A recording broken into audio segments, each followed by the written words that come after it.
ശവക്കോട്ട എവിടെയാടാ? ശവക്കോട്ടെ ചരമക്കോളെ അതല്ലേ ഇതാ നടക്കുന്നത്. ആണോ? പകുതി എനിക്ക് പകുതി നിനക്ക്. Okay okay.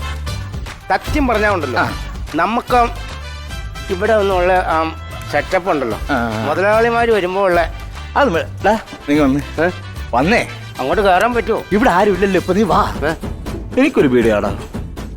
എടാ, ഒരു ഫുള്ളായിട്ട് നമ്മൾ വലിക്കുന്നത്, നമ്മൾ പകുതി പകുതി വലിച്ചാൽ മതി. ഇവിടെ അതിനെന്താ പകുതി പകുതി നമ്മൾ എടുക്കുന്നത്? ഈ കടയുടെ പേരെന്നാ? പപ്പാതി ഹോട്ടൽ. പിന്നെ പകുതി പകുതി വലിച്ചാ പോരെ? ഇവിടെ നമ്മളെ മുതലാളിമാര് തമ്മിൽ പല വിഷയങ്ങളുണ്ടാവും. അവന്മാരെ അടി കൂടും, പിടി കൂടും, ചിലപ്പോ കൊലപാതകം വരെ നടക്കും.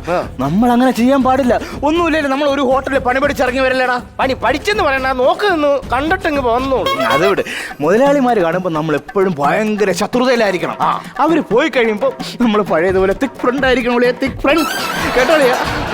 കേട്ടവളിന്നല്ല, കേട്ടോ അളിയാ. കേട്ടളിയാ.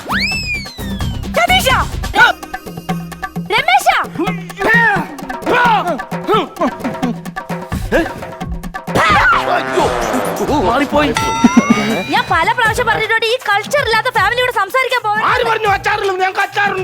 ഞാൻ പറഞ്ഞില്ലേ? അതല്ല, അവൻ ഇങ്ങോട്ട് വന്നോണ്ട് ഞാൻ തിരിച്ച് ബദലിന് അങ്ങോട്ട് ഓടിയതാ. ഇനി അങ്ങോട്ട് പോകണ്ട. കാലൊന്നും സ്ലിപ്പായി പോയതല്ലേ. ഇനി സ്ലിപ്പ് ആയാൽ ഇവിടെ നിന്ന് സ്ലിപ്പ് ആവും. ആ പുല്ലൻ ഇതെവിടെ? പുല്ലൻ വന്ന് ഞാൻ അപ്പൊ കയറി പിടിച്ചോണം. ഏത് പുല്ലൻ? ആ ഗ്യാസുകാരനെ. ഗ്യാസുകാരൻ. അവൻ വന്നു കഴിഞ്ഞാൽ അവനെ ഉരുട്ടിയിട്ട് പിടിച്ച ഞാൻ ഗ്യാസ് കുറ്റി മേടിച്ചിരിക്കും. അവൻ വന്ന ഉടനെ തന്നെ സാധനം പൊക്കിയെടുത്ത് നമ്മൾ അടുക്കളയെ കൊണ്ട് വെച്ചോളാം കേട്ടോ. ആണാ? അത് തന്നെ എനിക്ക് പറയാം. അവിടെ വായി നോക്കിക്കൊണ്ടിരിക്കാതെ സാധനം പെട്ടെന്ന് തന്നെ എടുത്ത് വെച്ചോളണം. അതൊക്കെ ഞാൻ